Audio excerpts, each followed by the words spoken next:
बातमी राजकीय कोटातून आहे। अजित पवारांसोबतच्या आमदारांच्या मनात सध्या घालमेल सुरू आहे असं शरद पवार गटाचे नेते आणि माजी मंत्री राजेश टोपे यांनी म्हटलंय। अजित पवारांसोबतचे आमदार पवारांची माफी मागतील असा दावाही टोपेंनी केलाय। शरद पवार गटाचे आमदार राजेश टोपे यांनी हे मोठं वक्तव्य केलेलं आहे। अजित पवार गटाच्या आमदारांच्या मनात सध्या घालमेल सुरू असल्याचं ते म्हणतात।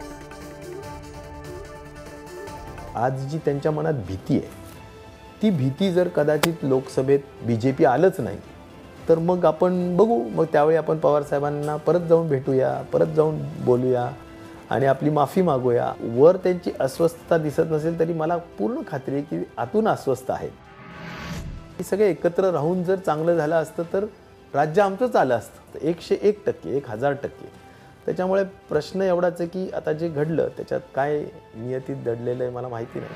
आणि याच संदर्भात बोलण्यासाठी अजित पवार गटाचे नेते आणि आमदार अमोल मिटकरी आपल्या सोबत आहेत। अमोल मिटकरी जी, तुमच्या मनात घालमेल सुरू आहे असं म्हणतात राजेश टोपे, खरं आहे का? राजेश टोपे साहेब हे फार मोठे नेते आहेत, त्यांना मनातले भाव समजतात असं आपल्या चॅनलच्या माध्यमातून कळतं। पहिल्यांदा त्यांनी महाराष्ट्राला आपल्या चॅनलवरून उत्तर द्यावं की हा निर्णय भाग घ्यायला कोणी अजितदादांना भाग पाडलंय, हा निर्णय घ्यायला, त्याचं एकदा उत्तर येऊ द्या। आता ते म्हणतायत की लोकसभेमध्ये जर भाजप निवडून आली तर सगळे आमदार जे अस्वस्थ आहेत आतून ते सर्व पवार साहेबांची माफी मागायला येतील। मी तुम्हाला तुमच्या चॅनलवर जबाबदारीने सांगतोय की पवार साहेबांसोबत जे लोक आता सध्या आहेत त्यामध्ये 3 गट पडले। एक बालमित्र मंडळाचा गट, एक सोंगाळ्यांचा गट आणि एक गोडबोल्या लोकांचा गट। आता हे तिन्ही गट एकामेकात भांडताना पाहून स्वतः साहेबच अस्वस्थ आहेत।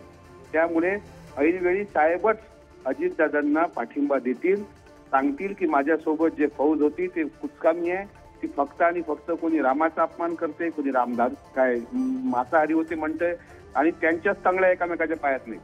त्याच्यामुळे आता हे फक्त दिलासा द्यायला टोपे साहेबांचं वक्तव्य आहे। योग्य वेळी पवार साहेबच अजितदादांना समर्थन देतील हे जबाबदारीने मी तुम्हाला सांगतो। अमोल मिटकरी जी, धन्यवाद। आपण पुढारी न्यूजला प्रतिक्रिया दिली त्याबद्दल।